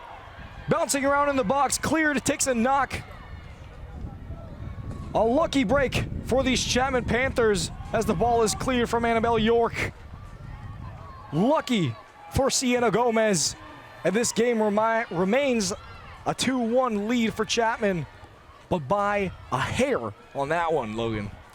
Yeah, Laverne has been giving Chapman a run for their money in this second half and have really been showing high motor offense and scaring Gomez in the goal. And it's been working out for them. Still down by 1, but there's still so many positives to pick out of their offense from this half. And if they just keep it moving forward, they may take it 2-2. A big boot up from Handel. Let's see if they can get on the end of this one. Stenta, 2v1, gets corralled, drags her player down. Clock will stop. That'll be a booking for Stenta. And you have to say that. Booking for Kate Stenta. And maybe an intelligent foul on that one. Obviously, you never want to encourage fouls, Logan, but it was a 2v1 with her. She got beat and then dragged her opponent down to stop the clock. Some players will come out to have the word with the referee, Sienna Gomez there in particular. We'll see a wall of Chapman players having discussions with the referee. So the Panthers in these last few moments have given up a lot of fouls in dangerous areas, Logan. And that's been the result of this pressure that Laverne has been absolutely imposing upon them. That is undeniable, but in all fairness, Laverne also with some bad calls with their situation.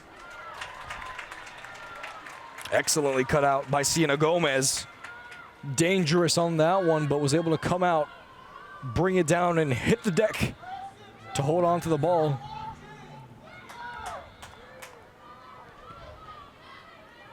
Both teams having their fair share of fouls. Both teams having their fair share of yellow cards as well. 2 for Laverne, well, 1 for Chapman. 7 fouls for Laverne and 11 for Chapman. Both teams just continuing that aggressiveness that we expected going in. Some high pressure from the Panthers. They'll cut out the ball with a header from Van Houston. She'll try to find Zokai on that far side of the field, and she'll have it. Nikki Zokai passed inside to Davis, excuse me. Headed in now. Laverne will be moving. Akoba. 5 defenders back for the Panthers, but cut out excellently this time by Pilar Van Houston, not on offense, but on defense. And that is one thing, Logan, that this Panthers side has been excellent at. When Laverne is on the attack, getting bodies back just right there, we saw them try to start a counterattack, and the Panthers had 5 defenders back, 1 defensive midfielder, and 4 defenders. So their shifting has been absolutely pivotal as to why they're leading in this game. I mean, that shifting and that defense is why we mentioned Karis McKinney so much in that first half. She, in particular, was one of the players that was able to keep on moving back and keep on providing for that defense. And if she can just keep that rolling while the rest of the Panthers can, put them in great position.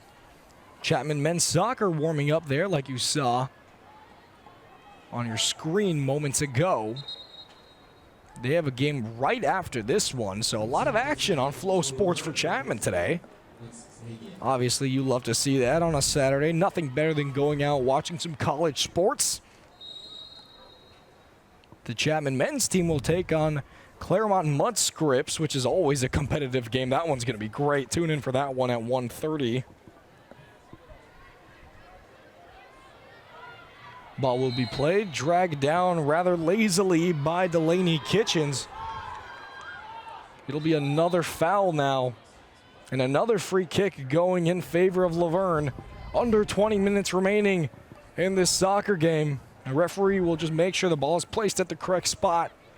Standing over at this time, not Megan Sewell, but I believe it'll be Marin Handel. Big boot by Handel, cleared by the Chapman Panthers, and here comes the counterattack. Excellent defense from Handel, however. Still running with it, she'll go down, picks up a foul. They'll mark it down at around the 35-yard line after the advantage was played, and she continued going on. Appears to be a bit slow to get up, able to stand up on her own. That's excellent defending, however, from her.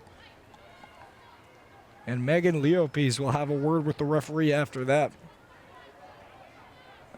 But wow, Logan. Marin Handel, this game, has had an absolutely phenomenal game when it comes to defending.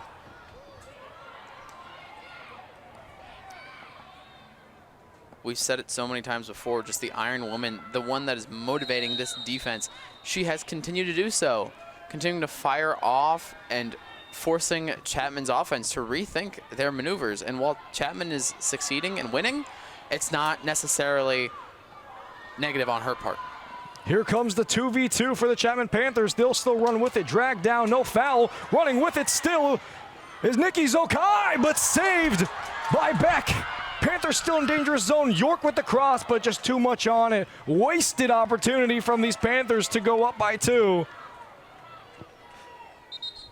Substitutions coming in. Athena Chakiris coming back in for the Panthers alongside a few more. I'll catch up on those in a second. But that counterattack was played absolutely excellently. But Katie Beck says no, like a brick wall, and goal stops them, and it still remains a 1-goal game.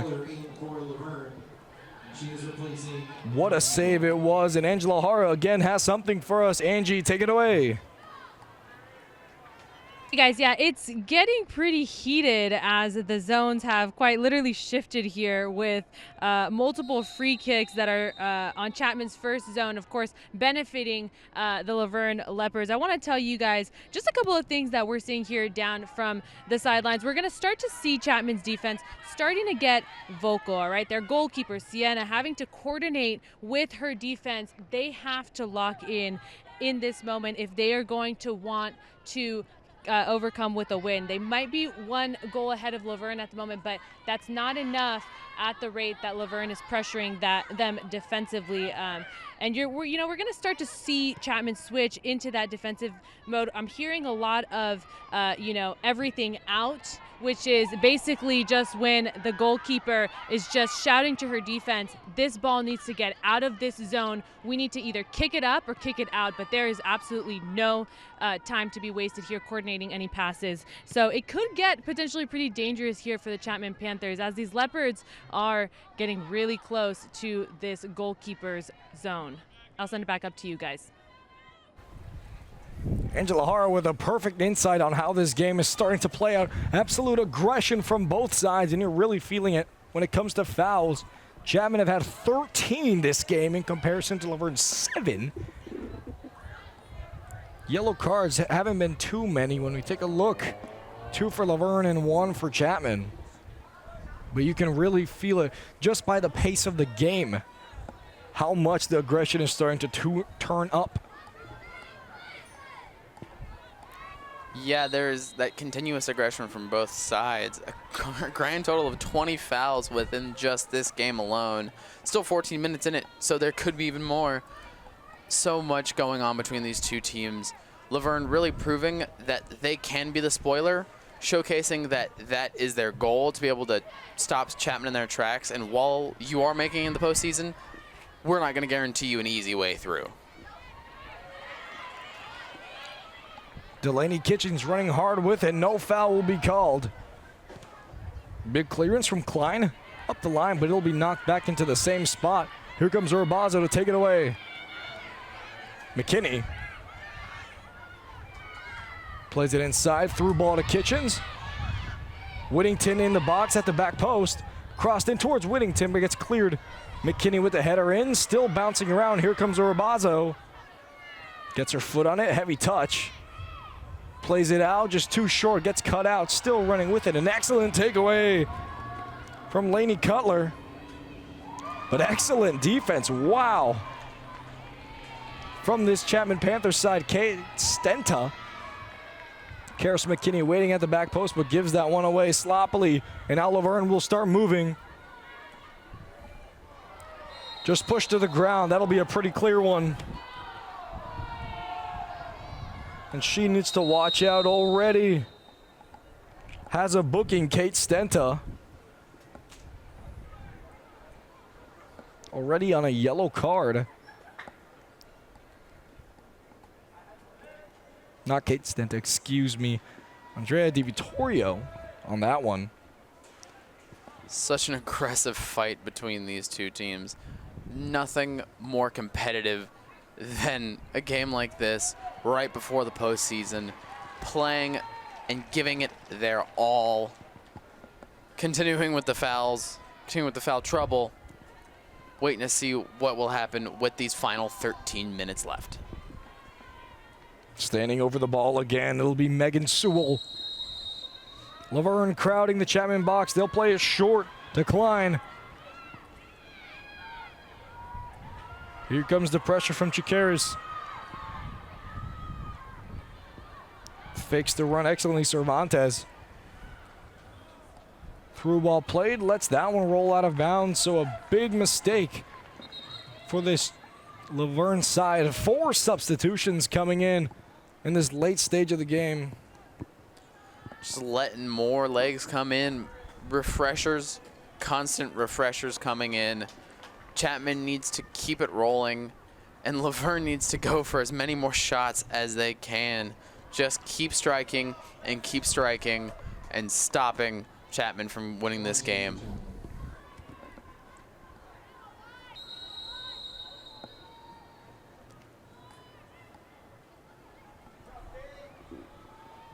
Ball will be played out deep from Chapman territory. Gets under her on that one. An unnecessary foul. This time from Yana Komposh. The Chapman Panthers will just look to clear on this one. They've been under immense pressure. But obviously, Logan, diamonds are made under pressure. And if they continue this score, they'll go in as the 4th seed and they'll host their first postseason game. Ball played in. Zokai tried to get on the end of that one, but couldn't. Here comes Komposh. It's cleared for a Chapman throw-in.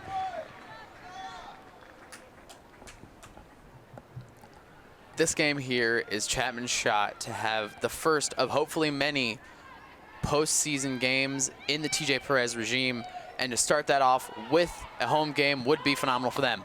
Urbatzer with the shot just over. She has had a relatively quiet game, and that indicative of how this final game in the regular season of her career has been.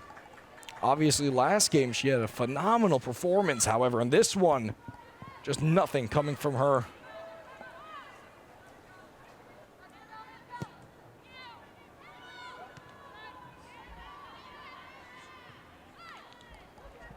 Chapman's going to try and keep it rolling here.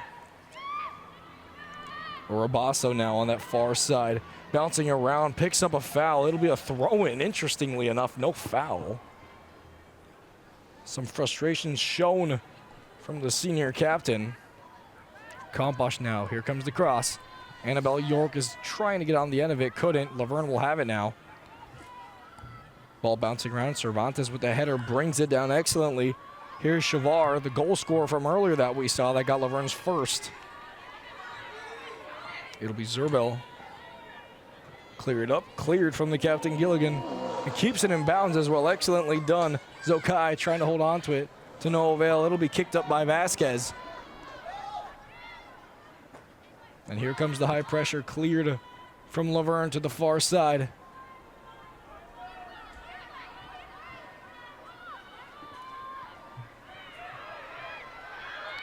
Shavar. Ball played through Colasar.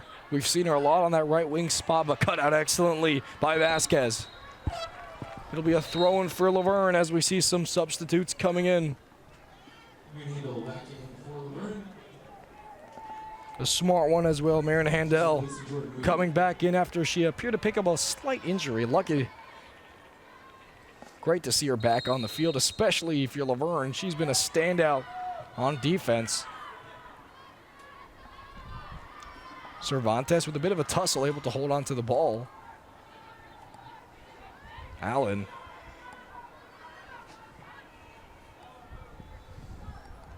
Here comes the big boot up the field. Vasquez with the header. It'll roll out of bounds for a Laverne throw-in deep in Chapman territory. Under 10 minutes remaining in this game. And if you're just tuning in, thank you for joining us on this roller coaster of a soccer game here at Wilson Field. Lucas Pan alongside Logan Van Pelt. And Logan, talk to me. Summarize how this second half of soccer has been. It's been a lot more chaotic than that first one that we saw. Yeah, just downright chaos whenever you look at this game at this point, with how Chapman has been able to get their goal kick, constant fouls going on. Laverne almost taking one out of the Chapman playbook with their previous goal to get their 6th goal of the season. Both teams hyper motivated for the win and just giving it their all. Way different from before.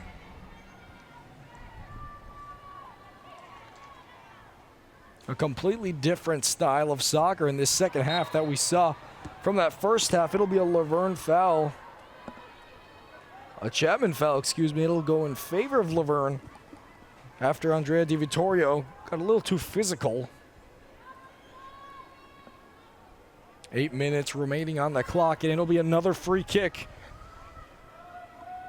And the machine-like defender, Maren Handel, standing over that one. Let's see what happens here. Near post.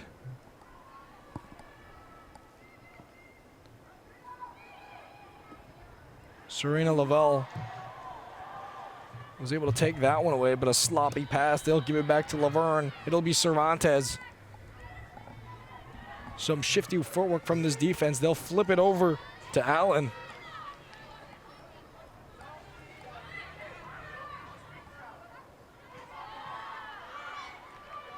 Back to Cervantes. Play it up the right wing. Gilligan's there to cut it out. Knocks it up and away. Rabazzo there. It'll be back up. Gilligan again is there to cut it out. Through the legs of Leopes. It'll go out of bounds for a Laverne throw-in. Standing over that throw-in is Alexandra Allen. Brought down, clear foul at a dangerous location to give it up as well. Not where you want to give up a foul. Pilar Van Housden, the goal scorer that we saw, who got the first one in this game. And let's see what happens on this free kick. 6.5 minutes remaining. It'll be Megan Sewell again standing over it. 2 in the wall for the Panthers. Urabazo and Zokai, the 2 forwards.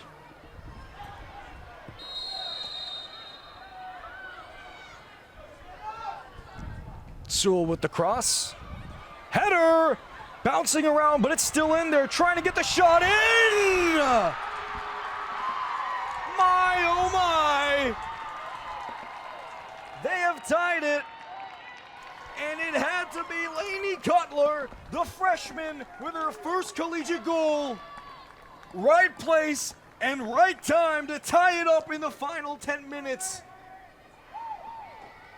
The freshman from Salem, Oregon, able to capitalize. Look at this replay here.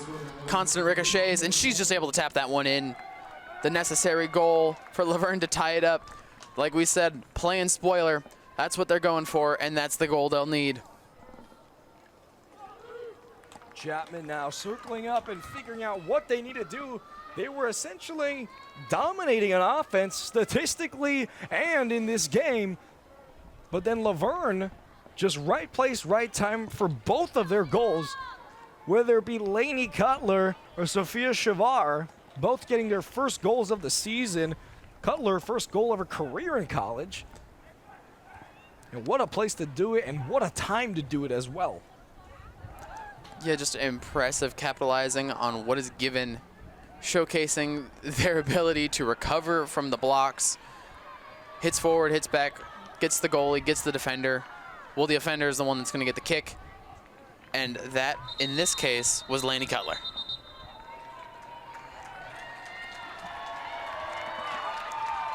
Yellow card appeared, will be handed out to TJ Perez. Not often do you see a coach get a foul. A booking nonetheless, arguing his case. Some frustrations after that goal. And when it comes to raw passion, not many other do it as well as TJ Perez. While the referee has a discussion with Coach Perez, we'll take a look at the standings and how this would affect the conference. If Chapman ties this one, they'll be 5-4-3 in comparison to Occidental's 6-5-1, so they would remain at 5th seed. Exactly, they remain at 5th seed because they need 2 points not to, and, well, 3 points not to be specific, and 1 point here means that they're just 1 point under Occidental. So Chapman really needs to focus on these last 5 minutes and get a goal if they want that 4th seed.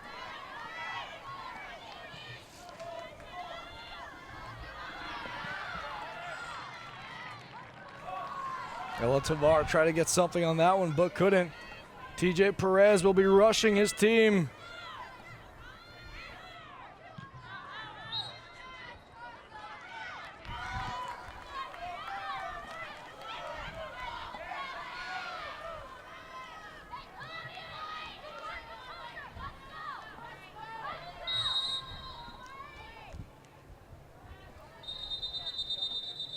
Throw-in will be played a little bit too far up.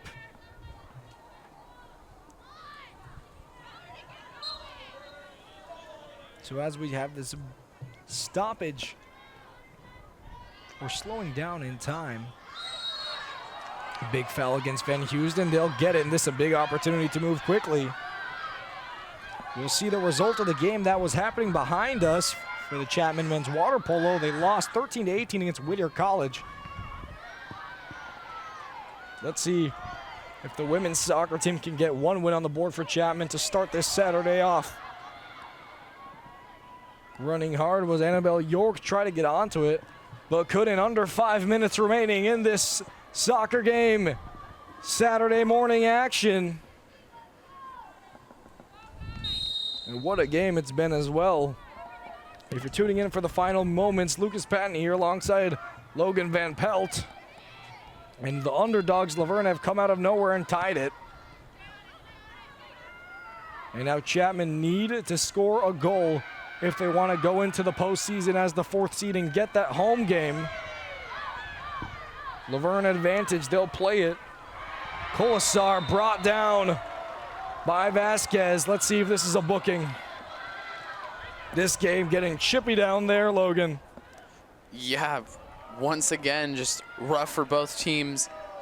Obviously, Chapman is just stunned at this point, not expecting Laverne to put up this much of a fight, and they've just continued to push them, and now that they're at a tie, Chapman really needs to focus on these last 3.5 minutes.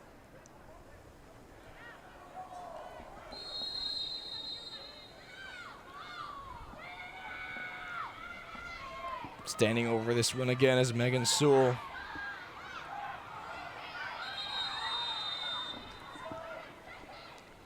Referee will signal a stoppage in the clock. He'll come over to have a word. It appears to be with Megan Sewell. But what a goal from Lainey Cutler. Crosses in, bouncing around. Shots taken, just off. Wow. Dangerous for the Chapman Panthers. But they're able to survive the onslaught of attacks from this Laverne side. Just once more, Laverne really putting the fear in Gomez, making it seem like dire straits in order to get that one stopped. And here we go, quick break for Tavar. Skips around one challenge from Allen, but then Allen comes back with a huge clearance. And here come everybody up for the corner. They need a goal here. We saw it earlier from the corner from Grace Vasquez to find the foot of Pilar Van Houston. Let's see what they do here. Annabelle York standing over this one. Crosses in. Header over the bar. That would have been magical from Jenna Rubazzo. Appeared to have all the time, Casey Gilligan, excuse me, appeared to have all the time in the world. However, couldn't put it on target. And that might be the stone that kills the bird in this game.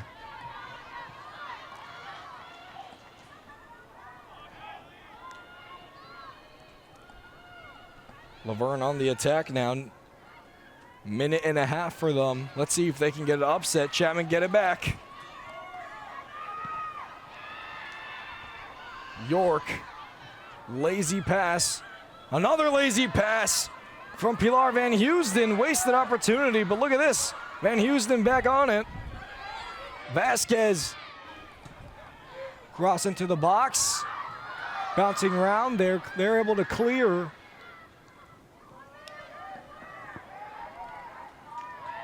Excellent footwork from his Laverne side, and here we go, Logan. Played over to the far side. 1 minute remaining. Lets that one roll all the way to Sienna Gomez. She's gonna need to move quickly. 50 seconds on the clock.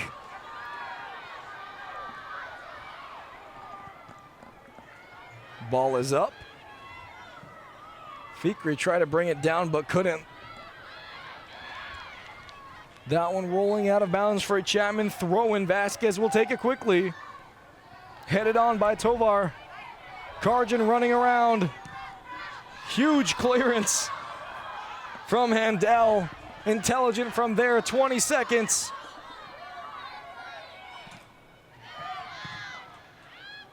Ball cleared up the field. Panthers only 10 seconds remaining on the clock. Let's see what they get.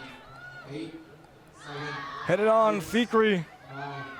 Karjan with the big boot up.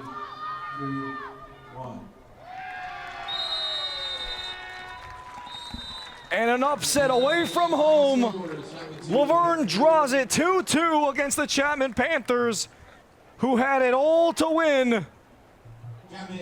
They'll go home as the 5th seed in the SCIAC, and they'll play away from home instead of at home. Wow, Logan. The underdogs. David beats Goliath in this battle. And Laverne will tie it, not win. But still, if you're Laverne, and especially if you're head coach Pjanic, you're very happy with that. You're going to pick out the positives of this game. One of the many is those 2 goals there. They're able to take advantage. They're able to tie the game up and showcase that Laverne could be a threat next season. And they're going to play the spoiler, as we mentioned so many times before, preventing Chapman from getting that home game on Monday, putting them in not the best spot for postseason, but not impossible, as we still got to remember Chapman does have postseason hopes, and that is exactly where they're going, whether they win this one or not. Well, what a second half that was, Logan. Chapman seemed to be rolling with all of the momentum, and then out of the blue, Laverne said, "Don't forget about me," and tied it up. Especially with the likes of Lainey Cutler. What a performance from the freshman to get her first collegiate goal. As we mentioned, the freshman from Salem, Oregon, her 13th shot, able to get that goal. As we move forward into the highlights of this game. Well, the highlights for this game, we'll see it here. Gomez, I'm sure she'll be a bit disappointed with her performance, especially as she came in to replace Bella Barreto. But it was a physical one down there, wasn't it, Logan? We saw a lot of fouls going all over the place, and this was the fumble that led to the penalty that the Chapman Panthers tied up, and I still can't believe that now that I see it on repeat. Obviously, Katie Beck will argue her case, but a bit of malice intended on that one, and then Karjan just slotted it away into the left corner you see there on the screen. And then these were the big moments for Laverne. The corners and the set pieces were taken excellently. Gomez with a missed punch, and then just a nice and easy put in from Sophia Chavar. And that was what Laverne really did great at in this game, Logan. Right place, right time. Yeah, just capitalizing on those opportunities they were given. Right place, right time is the best way to describe how they were able to just barrel off of ricochets and constantly capitalize off of them, getting 2 goals off of ricocheting from the goalie, motivating that, keeping them pushing forward. Laverne is able to tie it up, putting themselves not necessarily better in standings when it comes to SCIAC, but delaying Chapman's run and putting them in an awkward spot coming up soon with the postseason. Yeah, an awkward spot. They'll need to play their first game away from home. Obviously, this next game coming up here in Wilson Field will be the men's soccer team taking on CMS. Obviously, as we take a look at the history from them, it hasn't been great. Last time when they played, it was away from home when they tied 0-0. And then last year, the last time they played in the SCIAC finals, got absolutely demolished 1-5 in Claremont. And for this men's side, a lot of stories as well. Obviously, you have a lot of seniors on this team, and it is senior night as well for the men's soccer team tonight, or today, excuse me. And a lot of these players who are graduating were around when the Chapman Panthers won the SCIAC. a few years ago, like Alex Glenn, the goalie you see there on the screen. Logan, me and you, we've worked a few of those men's soccer games. And what do you think is one trademark that these Panthers like to play with, especially when they're playing at home? I think it's undeniable that Chapman's record at home is one of the best within the SCIAC. And just when it comes to their ability, a couple weeks ago, they had physically no losses at home. An unfortunate one against Occidental that I got to commentate where they lost that one. Took them to 4-1-1 at home. But you cannot deny the 4 wins are superior to the 1 loss. Chapman plays great at their own lights, and I think they're going to continue that today, even against such a formidable opponent. They're just going to keep on moving forward, waiting to see what Glenn can do, because that's undeniable when it comes to a Chapman soccer game. Glenn will save. Yeah, Alex Glenn has been phenomenal for all of his time here at Chapman. And we might as well take a look at the SCIAC for the men's soccer team now. Obviously, we'll start taking a look at the standings. Occidental stands dominant at top. It's so close. However, look at this, Logan. Occidental leading the conference 6-3-3. So it's going to be an uphill battle for them. And now Angela Hara down there with an MVP interview. Angie, what do you got? Hey guys, well, I've got the MVP for you, number 15 freshman forward, Lainey Cutler. Lainey, I have a couple questions for you. You were named MVP. I know you scored that equalizer goal. Just talk to me a little bit. What was that mentality scoring that goal? Well, just coming off the bench, we had a good halftime talk, I think, but coming off the bench for sure, you know, you're supposed to bring the energy, and I think that's what I did. Yeah, absolutely. And talk to me a little bit, how were you in coordination with the defenders and the midfielders? I mean, this game quite literally flipped sides, right? We flipped those up. I think we just got, we got a good call. It was a great ball in, and I just snuck away and got a goal in. Got my knee on it. Absolutely. Really, really impressive. Well, this is freshman forward, number 15, Lainey Cutler. Back to you guys. Well, what a goal for Lainey Cutler. Obviously, her first of her career. I'm sure she's absolutely beaming with that performance, Logan. I bet. And what a performance it was for both Laverne and Chapman, able to tie this one up. Unexpected for Laverne to tie it up, but the underdogs somewhat prevail in this one as we see the tie. Looking to see what Chapman can do going into the postseason, and looking forward to Laverne's bright future with all those freshmen they got on that team. Oh, yeah. Well, for Lucas Pan alongside Logan Van Pelt, this has been a presentation of CSBN where the final score is Chapman 2, Laverne 2. Thank you for tuning in, everybody, and make sure to stay tuned in here on CSBN for men's soccer coming up. But for now, we'll say so long.